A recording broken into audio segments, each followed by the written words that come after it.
He's a peanut farmer, a Baptist deacon, an 11-year Navy veteran, and a nuclear engineer. Jimmy Carter also would be the first governor since Adlai Stevenson to win the Democratic presidential nomination.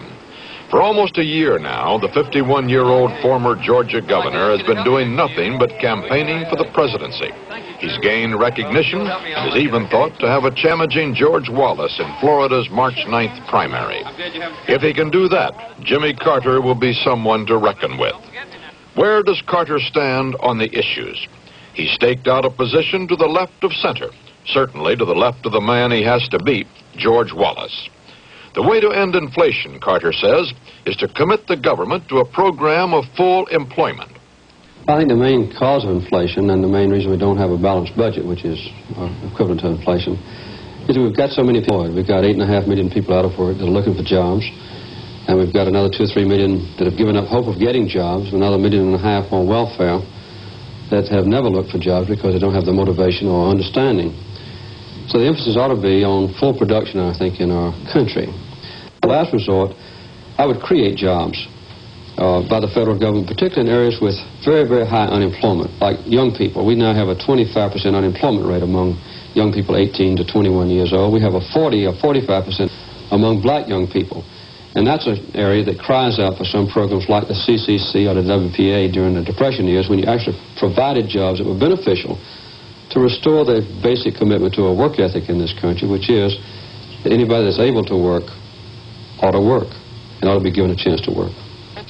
Also on the economy, one of Carter's first priorities would be a complete reorganization of the federal government. He would eliminate overlapping layers of bureaucracy and institute what he calls zero budget agency, justifying every expenditure each year. We asked Carter what he could do about controlling crime. That's a tough question, and I don't know of anyone who knows an easy answer. I don't think that incarceration in prison is the answer to it. I've never seen a rehabilitative result from long incarceration in prison. I think a streamlining of the court procedures, an abbreviation of the trial procedure, a sure punishment of a briefer period of time, administrative officers for the courts, an emphasis on prevention of crime in areas where crime is so rampant, with not building jailhouses but having more concentration of police officers, better lighting would help. But the overall only solution that I can see to the crime problem that would be substantive is in the reduction of unemployment. Carter would not be very popular at the Pentagon, despite his military background. I'm a military person. I was a graduate 11 years in the Navy, and I'm a submarine officer. And I've kept up as best I could with the status of the defense establishment.